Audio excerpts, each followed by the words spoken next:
ನಮಸ್ಕಾರ ಮಿತ್ರರೇ. ಈ ಜನವರಿ ತಿಂಗಳಲ್ಲಿ 2 ವಿಶೇಷಗಳು ನಮ್ಮ ಪಾಲಿಗೆ. ಮೊದಲೇದ್ದು ಸ್ವಾಮಿ ವಿವೇಕಾನಂದರ ಜನ್ಮ ಜಯಂತಿ, ಎರಡನೇದ್ದು ಸುಭಾಷ್ ಚಂದ್ರ ಬೋಸರ ಜನ್ಮ ಜಯಂತಿ. ಈ ಎರಡೂ ಒಂದಕ್ಕೊಂದು ಅತ್ಯಂತ ಹೆಚ್ಚು ಹೊಂದಿಕೊಂಡಂತಹ ಜನ್ಮ ಜಯಂತಿಗಳು. ಯಾಕೆ ಅಂತಂದರೆ, ಯಾವ ರಾಮಕೃಷ್ಣ ವಿವೇಕಾನಂದರಿದ್ದರೋ ಆ ರಾಮಕೃಷ್ಣ ವಿವೇಕಾನಂದರಿಂದ ಸ್ಫೂರ್ತಿ ಪಡೆದು ಭಾರತದ ಸೇವೆಗೆ ಅಂತ ತನ್ನನ್ನು ತಾನು ಸಮರ್ಪಿಸಿಕೊಂಡಂತಹ ಧೀರ ಸೇನಾನಿ ಸುಭಾಷ್ ಚಂದ್ರ ಬೋಸ್.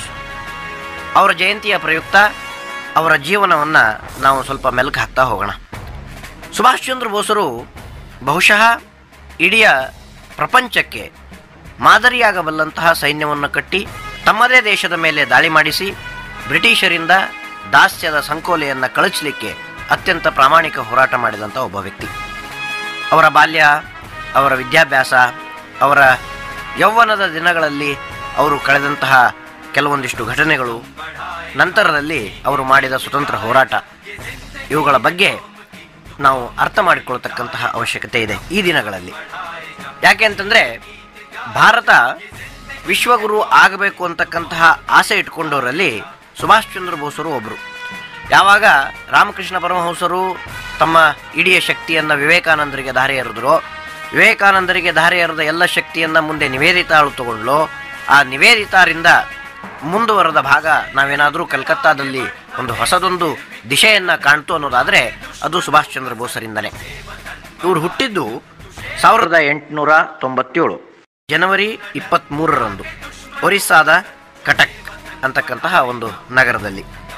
ತಂದೆ ಜಾನಕಿನಾಥ ಬೋಸರು, ತಾಯಿ ಪ್ರಭಾವತಿ. ಆ ದಂಪತಿಗಳಿಗೆ ಒಟ್ಟು 14 ಜನ ಮಕ್ಕಳಿದ್ರು. ಆ 14ರಲ್ಲಿ ಇವರು 9ನೆಯ ಮಗು. ಇವರು ಪ್ರಸಿದ್ಧ ವಕೀಲರಾಗಿದ್ದರು ಜಾನಕಿನಾಥ ಬೋಸರು. ಅಷ್ಟೇ ಅಲ್ಲ, ಕಟಕ್ ನಗರ ಸಭೆಯ ಅಧ್ಯಕ್ಷರು ಕೂಡ ಆಗಿದ್ದರು. ಕೆಲವೊಂದಿಷ್ಟು ಸಮಯ ಇವರು ಪಬ್ಲಿಕ್ ಪ್ರಾಸಿಕ್ಯೂಟರ್ ಆಗಿ ಕೂಡ ಕಾರ್ಯವನ್ನು ನಿರ್ವಹಿಸ್ತಾರೆ. ಅಲ್ಲಿಂದ 1912ಕ್ಕೆ ಬಂಗಾಳದ ವಿಧಾನ ಪರಿಷತ್ತಿನ ಸದಸ್ಯರಾಗ್ತಾರೆ. ಅಷ್ಟೊತ್ತಿಗೆ 5 ವರ್ಷ ವಯಸ್ಸಿದ್ದಾಗ ಸುಭಾಷ್ ಚಂದ್ರ ಬೋಸರು ಕಟಕ್ನ ಒಂದು ಇಂಗ್ಲಿಷ್ ಮಿಷನರಿ ಶಾಲೆಗೆ ಸೇರಿಕೊಳ್ತಾರೆ. ನಾವು ಸುಭಾಷ್ ಚಂದ್ರ ಬೋಸರನ್ನು ಚಿತ್ರಪಟಗಳಲ್ಲಿ ಯಾವ ಥರ ಕಾಣ್ತೀವೋ ಅಥವಾ ಅವರ ಜೀವನ ಚರಿತ್ರೆಯಲ್ಲಿ ಯಾವ ಥರ ಸುಭಾಷ್ ಚಂದ್ರ ಬೋಸರನ್ನು ಕಾಣ್ತೀವೋ ಅದರ ತದ್ವಿರುದ್ಧವಾದಂತಹ ವ್ಯಕ್ತಿತ್ವ ಅವರದ್ದು. ಅಂದರೆ ನಾವು ಒಬ್ಬ ಧೀರನಾಗಿ ಕಾಣ್ತೀವಿ, ಒಬ್ಬ ಸೇನಾನಿಯಾಗಿ ಕಾಣ್ತೀವಿ, ಒಬ್ಬ ಮಹಾನ್ ನಾಯಕನಾಗಿ ಕಾಣ್ತೀವಿ, ನೇತಾಜಿಯಾಗಿ ಕಾಣ್ತೀವಿ. ಆದರೆ ಬಾಲ್ಯದಲ್ಲಿ ಅತ್ಯಂತ ಹೆಚ್ಚು ಸಂಕೋಚದ ಸ್ವಭಾವವುಳ್ಳಂತಹ ಮನುಷ್ಯ ಸುಭಾಷ್ ಚಂದ್ರ ಬೋಸ್. ಶಾಲೆಯ ವಾತಾವರಣ ಅಷ್ಟಾಗಿ ಅಲ್ಲಿ ಇಷ್ಟ ಆಗಲಿಲ್ಲ ಅವರಿಗೆ. ಇದ್ದವರೆಲ್ಲ ಆಂಗ್ಲೋ ಇಂಡಿಯನ್ನರು. ಹಾಗಾಗಿ ಅವರು ಕಲಿತಕ್ಕಂತಹ ವಿಚಾರಕ್ಕೂ ಅವರು ಕಲಿಸ್ತಕ್ಕಂತಹ ವಿಚಾರಕ್ಕೂ ಸಾಮ್ಯತೆ ಏರ್ಪಡಲಿಲ್ಲ. ಹೇಗಿತ್ತು ಅಂದರೆ ಪರಿಸ್ಥಿತಿ, ಭಾರತೀಯರಾಗಿ ಭಾರತದಲ್ಲಿ ಕಲಿಸ್ತಕ್ಕಂತಹ ಶಿಕ್ಷಣ ಪದ್ಧತಿಯನ್ನು ಸಂಪೂರ್ಣವಾಗಿ ಬದಿಗಿರಿಸಿ ಭಾರತೀಯನೊಬ್ಬ ಯುರೋಪ್ನಲ್ಲಿ ಹೋಗಿ ಶಿಕ್ಷಣ ಕಲಿತ್ರೆ ಯಾವ ಥರದ ಶಿಕ್ಷಣ ಕಲಿಬೋದೋ ಆ ಥರದ ವ್ಯವಸ್ಥೆಯನ್ನು ಆ ಶಾಲೆಯಲ್ಲಿ ನಿರ್ಮಾಣ ಮಾಡಿಕೊಂಡಿದ್ರು ಅವರು. ಹಾಗಾಗಿ ಸುಭಾಷ್ ಚಂದ್ರ ಬೋಸರೇ ಕೆಲವೊಂದಿಷ್ಟು ಕಡೆ ಹೇಳ್ತಾರೆ ಈ ಮಾತನ್ನು, ನಮಗೆ ಸಂಸ್ಕೃತದ ಗಜಃ ಗಜೌ ಗಜಾಹ ಅಂತಕ್ಕಂತಹ ಪರಿಚಯ ಮೊದಲಿಂದನೇ ಇತ್ತು. ಆದರೆ ಈ ಶಾಲೆಯಲ್ಲಿ ಹೆಂಗಿತ್ತು ಅಂದರೆ ಬೋಸನ್, ಬೋನಾ, ಬೋನಮ್ ಅಂತಕ್ಕಂತಹ ಶಬ್ದಗಳನ್ನು ಅಭ್ಯಾಸ ಮಾಡಿಸ್ತಾ ಇದ್ರು ಅಂತ. ಯಾವುದು ನಾವು ಸಂಸ್ಕೃತದಿಂದ ಪ್ರಾರಂಭ ಮಾಡಬೇಕಾಗಿತ್ತೋ ಅದನ್ನು ಅವರು ಲ್ಯಾಟಿನ್ನಿಂದ ಪ್ರಾರಂಭ ಮಾಡಿಸ್ತಾ ಇದ್ರು. ಎಲ್ಲಿ ಸಂಗೀತ ಅಂತ ಬಂದಾಗ ನಾವು ಸ ರಿ ಗ ಮ ಪ ದ ನಿ ಅಂತ ನಾವೇನು ಸಂಗೀತದ ಸ್ವರಗಳನ್ನು ಹೇಳ್ತೀವಿ, ಅದರ ಬದಲಾಗಿ ಆ ಶಾಲೆಗಳಲ್ಲಿ ಡೋರೆಮಿಫಾವನ್ನು ಹೆಚ್ಚಾಗಿ ಕಲಿಸ್ತಾ ಇದ್ರು. ಅಲ್ಲಿ ಈ ಸೋಲ್ಫಾ ಸ್ವರ ಪದ್ಧತಿಯನ್ನು ಹೇಳ್ಕೊಡ್ತಾ ಇದ್ರು. ಹಾಗಾಗಿ ಎಷ್ಟೋ ಭಾರತೀಯರಿಗೆ ಈ ಸ್ವರ ಪದ್ಧತಿಯಾಗಲಿ ಅಥವಾ ಈ ಭಾಷಾ ವಿಜ್ಞಾನವಾಗಲಿ ಅವ್ರಿಗೆ ತಲೆಗೆ ಹತ್ತಾ ಇರಲಿಲ್ಲ ಅಂತ. ಹಾಗಾಗಿ ಯಾವ ಭಾರತೀಯನೂ ಕೂಡ ಆ ಶಾಲೆಗಳಲ್ಲಿ ಕಲಿಯುವಂಥ ವಾತಾವರಣ ನಿರ್ಮಾಣ ಆಗಬಾರ್ದು ಅಂತ ಸುಭಾಷ್ ಬಾಬುರು ಪದೇ ಪದೇ ಎಚ್ಚರಿಕೆಯನ್ನು ಕೊಡ್ತಾ ಇದ್ರು. ಆದರೆ ಆ ಶಾಲೆಯಲ್ಲಿ ಅವರಿಗೆ ಒಬ್ಬರು ಮೆಚ್ಚಿನ ಶಿಕ್ಷಕರಿದ್ದರು. ಅವರು ಮಾತ್ರ ಇವರಿಗೆ ತಾವು ಕಲಿಯಬೇಕಾದ ಶಿಕ್ಷಣದ, ಜೀವನದ ಮತ್ತು ಸಂಸ್ಕೃತಿ ಪರಂಪರೆಯ ಕುರಿತಂತೆ ತಿಳಿಸ್ತಾ ಹೋಗ್ತಾ ಇದ್ರು. ಆಮೇಲೆ ಅವರು ಸ್ವಲ್ಪ ಬೆಳೆದು ದೊಡ್ಡವರಾದ್ಮೇಲೆ ಈ ವಿಚಾರವನ್ನು ತಮ್ಮ ಡೈರಿಯಲ್ಲಿ ಬರೀತಾರೆ. 1937 ಆಸ್ಪಾಸಿಗೆ ಅವ್ರು ಹೇಳ್ತಾರೆ, ಬಾಲ್ಯದ ಕಳೆದಂತಹ ದಿನಗಳನ್ನು ನೆನೆಸ್ಕೊಂಡ್ರೆ, ಆ ಶಾಲಾ ವಾತಾವರಣವನ್ನು ನೆನೆಸ್ಕೊಂಡ್ರೆ ನನಗೀಗಲೂ ಕೂಡ ಮನಸ್ಸಿಗೆ ಬೇಜಾರಾಗುತ್ತೆ. ಯಾಕೆ ಅಂತಂದರೆ ನಮಗೆ ಗೊತ್ತಿಲ್ಲದ ಪರಿಸರದಲ್ಲಿ ಹಲವಾರು ವಿಕೃತಿಗಳನ್ನು ತುಂಬಿ ಮಕ್ಕಳ ಸಂವೇದನಾಶೀಲತೆಯನ್ನು ಅವರು ಹಾಳು ಮಾಡ್ತಾರೆ. ಹಾಗಾಗಿ ಮಕ್ಕಳು ತೀವ್ರ ಅಸಂತುಷ್ಟರಾಗ್ತಾರೆ. ಇಲ್ಲಿ ಆ ವಾತಾವರಣದಿಂದ ಹೊರಗೆ ಬರಬೇಕು, ಆ ಶಿಕ್ಷಣವನ್ನು ಕಲಿಸೋದಕ್ಕೆ ವಿರೋಧವನ್ನು ವ್ಯಕ್ತಪಡಿಸಬೇಕು ಅಂತ ಸುಭಾಷರು ಟೀಕೆ ಮಾಡ್ತಾರೆ. ಆಗ ಈ ಸುಭಾಷ್ ಚಂದ್ರ ಬೋಸರಿಗೆ ಒಬ್ಬ ಪ್ರಿಯ ಶಿಕ್ಷಕರೇನಿದ್ರು, ಅವರು ಬಹಳ ಅದ್ಭುತವಾಗಿ ಇವರ ಜೀವನವನ್ನು ಬದಲಾಯಿಸ್ತಾ ಹೋಗ್ತಾರೆ. ಅವ್ರ ಹೆಸರು ಬೇಣಿ ಮಾಧವ ದಾಸ್ ಅಂಥೇಳಿ. ಈ ಬೇಣಿ ಮಾಧವ ದಾಸರು ಇವ್ರಿಗೆ 11 ವರ್ಷ ಅವಾಗ ಆ ಶಾಲೆಯನ್ನು ಬಿಡ್ತಾರೆ.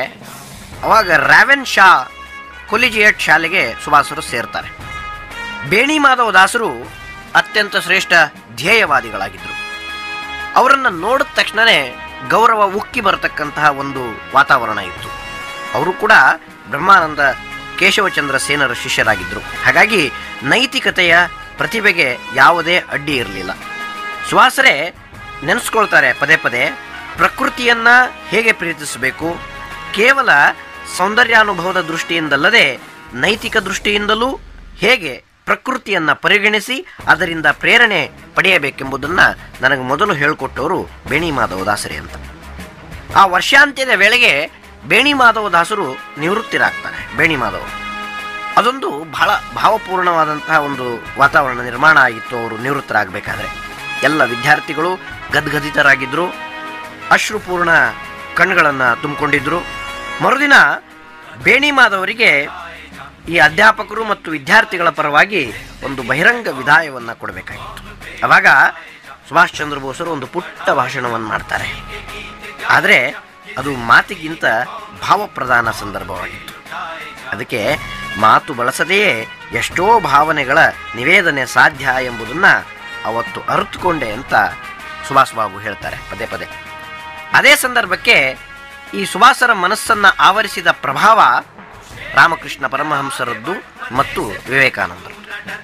ಬಂಧು ಒಬ್ಬರು ಅವರ ಮನೆಯ ಪಕ್ಕದಲ್ಲೇ ವಸತಿ ಹೂಡಿದ್ರು. ಅವರ ಬಂಧುಗಳು, ಅವರ ಸಂಗ್ರಹ, ಸಾಕಷ್ಟು ಪುಸ್ತಕ ಸಂಗ್ರಹದಲ್ಲಿ ವಿವೇಕಾನಂದರ ಸಾಹಿತ್ಯ ಕೂಡ ಇತ್ತು. ಯಾವಾಗ ಆ ಸುಭಾಷರು ವಿವೇಕಾನಂದರ ಸಾಹಿತ್ಯವನ್ನು ಒಂದೆರಡು ಪುಟಗಳು ಓದಿದ್ರೋ ಅವರು ರೋಮಾಂಚಿತರಾಗ್ತಾರೆ. ಅವರೇ ಬರ್ಕೊಳ್ತಾರೆ, ನಾನು ದೀರ್ಘಕಾಲದಿಂದ ಯಾವ ದರ್ಶನಕ್ಕಾಗಿ ಹಾತೊರೆಯುತ್ತಿದ್ದನೋ ಅದು ಈಗ ತಾನಾಗಿ ನನಗೆ ಪ್ರತ್ಯಕ್ಷವಾದಂತಾಯಿತು ಅಂತ. ಅಷ್ಟೇ ಅಲ್ಲ, ಸ್ವಾಮಿ ವಿವೇಕಾನಂದರ ಬಗ್ಗೆ ಸುಭಾಷರ ಮೆಚ್ಚುಗೆ ಮತ್ತು ಗೌರವಗಳು ಜೀವನ ಪರ್ಯಂತ ನಡೀತಾ ಹೋಯಿತು.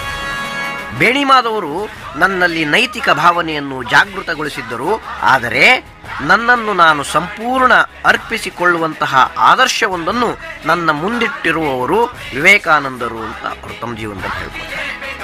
ವಿವೇಕಾನಂದ ವಾಗ್ಮೇಯವನ್ನು ಸುಭಾಷರು ತೀವ್ರ ಆಸಕ್ತಿಯಿಂದ ಓದಲಿಕ್ಕೆ ಪ್ರಾರಂಭ ಮಾಡಿದರು. ವಿಶೇಷವಾಗಿ ಕೊಲಂಬೋದಿಂದ ಅಲ್ಮೋರಾದವರೆಗೆ ನಡೆದಂತಹ ಉಪನ್ಯಾಸಗಳು, ವಿವೇಕಾನಂದರ ಕೆಲವೊಂದಿಷ್ಟು ಪತ್ರಗಳು, ಹೀಗೆ 15 ವರ್ಷ ಆಗೋದ್ರೊಳಗಡೆ ಈ ಥರದ ಎಲ್ಲ ಸಾಹಿತ್ಯವನ್ನು ಓದಿ ಆಗಿತ್ತು. 15 ವರ್ಷಕ್ಕಾಗಲೇ ವಿವೇಕಾನಂದರಿಂದ ಸುಭಾಷ್ ಬಾಬು ಸ್ಫೂರ್ತಿ ಪಡೆದಾಗಿತ್ತು. ಹಾಗಾಗಿ ಈ ಭಾರತದ ಸ್ವತಂತ್ರಕ್ಕಾಗಿ ಪೂರ್ವ ಏಷ್ಯಾದಲ್ಲಿ ವಿವಿಧ ಜಟಿಲ ಯೋಜನೆಗಳನ್ನು ರೂಪಿಸಲಿಕ್ಕೆ ನೇತಾಜಿ ಸಂಜೆ ಆಯಿತು ಅಂದರೆ ಯಾವುದಾದ್ರೂ ಒಂದು ಮಠಕ್ಕೆ ಹೋಗಿ ಅಲ್ಲಿ ಧ್ಯಾನಸ್ಥರಾಗಿ ಕೂರ್ತಾ ಇದ್ರು. ಈ ಆಧ್ಯಾತ್ಮದ ಅನುಭೂತಿ, ಆಧ್ಯಾತ್ಮದ ಅನುಭವ ಅವರ ಜೀವನದಲ್ಲಿ ಹೊಸದೊಂದು ತಿರುವನ್ನು ತಲುಪಿತ್ತು. ಹಾಗಾಗಿ ಉತ್ತರೋತ್ತರ ಕ್ರಾಂತಿಕಾರಿ ಅಂತ ನಾವು ಯಾರನ್ನ ಕರಿತೀವೋ ಅವ್ರು ಹೇಳ್ತಾರೆ, ಸ್ವದೇಶ ಸ್ವ ಸಂಸ್ಕೃತಿಗಳ ಬಗ್ಗೆ ನಿಷ್ಠೆಯಿಂದ ಅಥವಾ ಅದಕ್ಕೆ ನಿಷ್ಠೆಯನ್ನು ದೃಢಪಡಿಸಿದ ಶ್ರೇಯಸ್ಸು ಅದು ಶ್ರೀರಾಮಕೃಷ್ಣ ಪರಮಹಂಸರಿಗೆ ಮತ್ತು ವಿವೇಕಾನಂದರಿಗೆ ಸಲ್ಲುತ್ತೆ ಅಂತ ಹೇಳ್ತಾರೆ. ಅಷ್ಟೊತ್ತಿಗಾಗಲೇ ಆ ಕಟಕ್ ನಗರದಲ್ಲಿ ಅವ್ರಿಗೆ ಯೋಗಾಭ್ಯಾಸಗಳನ್ನು ಮತ್ತು ಏಕಾಗ್ರತೆಯ ಸಾಧನೆಯನ್ನು ಆಗಾಗ ಶುರು ಮಾಡಿದರು.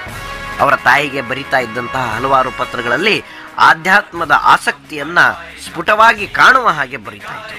ಮುಂದೆ 1913ರಲ್ಲಿ ಮೆಟ್ರಿಕ್ಯುಲೇಷನ್ ಪರೀಕ್ಷೆ ಮುಗಿಸಿದಾಗ ಸುಭಾಷರಿಗೆ 15 ವರ್ಷ ಆಗಿತ್ತು. ಇಡೀ ವಿಶ್ವವಿದ್ಯಾಲಯಕ್ಕೆ 2ನೇ ರ್ಯಾಂಕನ್ನು ತಗೊಳ್ತಾರೆ. ಬರೀ ಓದೋದ್ರಲ್ಲಷ್ಟೇ ಅಲ್ಲ, ಸುಭಾಷ್ ಬಾಬು ಅವರು ಮೌಲ್ಯದಲ್ಲೂ ಅಷ್ಟೇ ಪುಟಕ್ಕಿಟ್ಟ ಚಿನ್ನವಾಗಿದ್ದರು ಅಂತ. ಯಾರಾದರೂ ಒಂದು ಅನುಕೂಲವಂತ ಮನೆತನಕ್ಕೆ ಸೇರಿದ್ರು ಅವರು, ಆದರೂ ಕೂಡ ಬಿಸಿಲಿರಲಿ ಚಳಿ ಇರಲಿ ಬರೀ ನೆಲದ ಮೇಲೆ ಮಲಗತಕ್ಕಂತಹ ಅಭ್ಯಾಸವನ್ನು ಮಾಡ್ಕೊಂಡಿದ್ರು. ಯಾಕೆ ಅಂತ ಅವ್ರ ತಾಯಿ ಪದೇ ಪದೇ ವಾತ್ಸಲ್ಯದ ಮೂರ್ತಿ, ಆ ತಾಯಿ ಪದೇ ಪದೇ ಯಾಕೆ ನೀನು ನೆಲದ ಮೇಲೆ ಮಲ್ಕೋತಾ ಇದೆಯಾ, ಹಾಸಿಗೆ ಇದ್ದರೂ ಕೂಡ ಯಾಕೆ ಮಲಗ್ತಾ ಇಲ್ಲ ಅಂತ ಕೇಳಿದಾಗ ಸುಭಾಷ್ ಬಾಬು ಭಾಳ ಚೆನ್ನಾಗಿ ಹೇಳ್ತಿದ್ರು, ಅಮ್ಮ ನಮ್ಮ ಪೂರ್ವಜ ಋಷಿ ಮುನಿಗಳೆಲ್ಲ ಮಲಗುತ್ತಿದ್ದು ಈ ನೆಲದ ಮೇಲೆ ತಾನೇ, ನಾನೇ ಹಾಸಿಗೆ ಮೇಲೆ ಮಲಗಲಿ, ಅವರಿಗೆ ಸಿಗದ ಸುಖ ಸಂಪತ್ತುಗಳು ನನಗೆ ಯಾಕೆ, ನಾನು ಅವರಂತೆಯೇ ಬದುಕಬೇಕು, ಹಾಗಾಗಿ ಮಲಗ್ತೀನಿ ಅಂತ ತಾಯಿಗೆ ಉತ್ತರವನ್ನು ಕೊಟ್ಟು ಹಿಂಸರಿತಾ ಇದ್ದ. ಇಂಟರ್ಮೀಡಿಯೇಟ್ ಓದಲು ಸುಭಾಷರು ಕಲ್ಕತ್ತಾಕ್ಕೆ ಮುಂದೆ ಪ್ರೆಸಿಡೆನ್ಸಿ ಕಾಲೇಜಿಗೆ ಹೋಗಿದ್ರು. ಆ ವೇಳೆಗಾಗಲೇ ಅರವಿಂದ್ ಘೋಷ್ ಅವರ ಭಕ್ತರು ಕೂಡ ಆಗಿದ್ರು. ಅರವಿಂದ್ ಘೋಷರು ಭಾರತದ ಕ್ರಾಂತಿಕಾರಿಗಳಲ್ಲಿ ಅತ್ಯಂತ ಶ್ರೇಷ್ಠ ಮಟ್ಟದ ವ್ಯಕ್ತಿ ಅಂತ ಅನಿಸ್ಕೊಳ್ತಾರೆ. ಅನುಶೀಲನಾ ಸಮಿತಿಯನ್ನು ನೇಮಕ ಮಾಡಿ ಇಡೀ ಭಾರತಕ್ಕೆ ಸ್ವತಂತ್ರವನ್ನು ಕೊಡಿಸಬೇಕು ಅಂತಕ್ಕಂಥ ಹಂಬಲ ವ್ಯಕ್ತಪಡಿಸಿದಂತಹ ವ್ಯಕ್ತಿ ಅರವಿಂದ್ ಘೋಷ್. ಅವರು ಹೊರಡಿಸ್ತಾ ಇದ್ದಂತಹ ಆರ್ಯ ಮಾಸಪತ್ರಿಕೆಯನ್ನು ಯಾವತ್ತೂ ಬಿಡದೆ ಸುಭಾಷರು ಓದ್ತಾ ಇದ್ರು. ಆದರೆ ಅರವಿಂದರು ಆ ಹೊತ್ತಿಗಾಗಲೇ ಈ ಎಲ್ಲ ಸಕ್ರಿಯ ರಾಜಕಾರಣದಿಂದ ನಿವೃತ್ತಿಯಾಗಿ ಪುದುಚೇರಿಗೆ ಹೋಗಿ ನೆಲೆಸಿದ್ರು. ಸಾಧನೆಯನ್ನೇ ಮುಖ್ಯವನ್ನಾಗಿ ಮಾಡಿಕೊಂಡಿದ್ರು.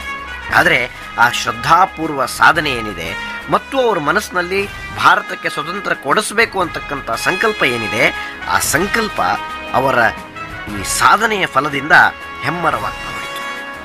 ಭಾರತವನ್ನು ವಿಶ್ವ ಗುರುವಿನ ಸ್ಥಾನದಲ್ಲಿ ಪ್ರತಿಷ್ಠಾಪಿಸುವುದು ಪ್ರತಿಯೊಬ್ಬ ಭಾರತೀಯನ ಜೀವನ ಧ್ಯೇಯವಾಗಿರಬೇಕೆಂಬ ಸಂದೇಶ ಸುಭಾಷರ ಮನದಲ್ಲಿ ಬಿತ್ತಿದವರು ಅರವಿಂದರು. ಅದಕ್ಕೆ ಅವರು ಹೇಳ್ತಾರೆ, ಯೋಗ ಸಮನ್ವಯದ ಒಂದು ಹೊಸ ದರ್ಶನ ನನಗೆ ಅರವಿಂದರಿಂದ ದೊರೆಯಿತು ಅಂತ ಸುಭಾಷರು ಹೇಳ್ತಾರೆ. ಅದಾದಮೇಲೆ ಭಾರತವನ್ನು ದರ್ಶನ ಮಾಡಬೇಕು ಅಂತ ಆಸೆಪಟ್ಟರು.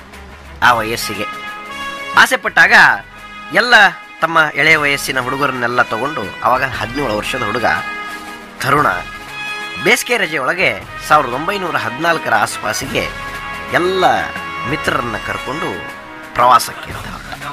ಅದೇ ಸಮಯಕ್ಕೆ ಋಷಿಕೇಶ, ಹರಿದ್ವಾರ, ಮಥುರಾ, ವೃಂದಾವನ, ವಾರಣಾಸಿ, ಗಯಾ ಈ ಕ್ಷೇತ್ರಗಳನ್ನೆಲ್ಲವನ್ನು ಆತ ನೋಡ್ಕೊಂಡು ಬಂದ. ಅಲ್ಲೇ ಬೋಧಗಯೆಯಲ್ಲಿ ಒಂದು ಮಠದಲ್ಲಿ ಅವರು ವಾಸ ಮಾಡ್ತಾ ಇರಬೇಕಾದ್ರೆ ಈ ಭೋಜನದ ಸಮಯದಲ್ಲಿ ಜಾತಿ ಭೇದ ತೋರಿದರು. ಅಂದರೆ ಊಟಕ್ಕೆ ಕೂಡಿಸುವಾಗ ನೀವು ಆ ಜಾತಿ ಈ ಜಾತಿ, ಇಲ್ಲಿ ಈ ಜಾತಿಯವರು ಮಾತ್ರ ಕೂಡಬೇಕು ಅಂತ ಎಲ್ಲ ಕೂಡಿಸಿದಾಗ ಅಲ್ಲಿ ಅವರಿಗೆ ಅಸಾಮಾನ್ಯತೆ ಏನಿದೆ ಅನ್ನೋದು ಅರ್ಥ ಆಯಿತು. ಈ ಥರ ದೊಡ್ಡ ಮಠಗಳಲ್ಲಿ ಈ ಕೆಲಸ ಮಾಡಬಾರ್ದು ಅಂತ ಅವರಿಗೆ ಅನ್ನಿಸ್ತು. ಮರುದಿನ ಮತ್ತೊಂದು ಅನುಭವ ಆಯಿತು. ಬಾವಿಯಲ್ಲಿ ನೀರು ಸೇದಬೇಕಾದ್ರೆ ನೀನು ಬೇರೆ ಜಾತಿಯವನಾದ ಕಾರಣ ನೀರು ಸೇದಲಿಕ್ಕೆ ಬಿಡಲ್ಲ ಅಂತ ಸುಭಾಷರಿಗೆ ಹೇಳಿದರು. ಆದರೆ ಅದೃಷ್ಟ ಏನಿತ್ತು ಅಂದರೆ ಯಾರು ಬಿಡಲ್ಲ ಅಂತ ಹೇಳಿದ್ರು ಆ ಜಾತಿಗೆ ಸೇರಿದ ವ್ಯಕ್ತಿ ಸುಭಾಷರ ಜೊತೆಗೆ ಬಂದಿದ್ದ. ಆತ ನೀರನ್ನು ಸೇರಿ ಸುಭಾಷರಿಗೆ ಕೊಡಬೇಕಾಯಿತು. ಇವೆಲ್ಲವನ್ನು ನೋಡಿ ಸುಭಾಷರು ಹೇಳ್ತಾರೆ, ಭಾರತದಲ್ಲಿ ಬದಲಾಗಬೇಕಾದ್ದು ತುಂಬ ಇದೆ, ನಮ್ಮನ್ನು ನೈತಿಕ ಅಧಪತನಕ್ಕೆ ತುಳಿದಾಗಿದೆ ಇವರಾಗಲಿ. ಅದರಿಂದ ಮೇಲೆತ್ತಕ್ಕಂತಹ ಸಾಹಸವನ್ನು ನಾವೇ ಮಾಡಬೇಕು. ನಾವು ಮಾಡಲಿಲ್ಲ ಅಂದರೆ ಇನ್ಯಾವತ್ತೂ ಈ ಥರದ ಸಾಹಸಕ್ಕೆ ಜನ ಕೈ ಹಾಕಲಿಕ್ಕೆ ಹೆದರ್ತಾರೆ ಅಂತಕ್ಕಂತಹ ಸ್ಪಷ್ಟ ಕಲ್ಪನೆ ಅವತ್ತು ಕಟ್ಕೊಂಡ್ರು ಸುಭಾಷರು.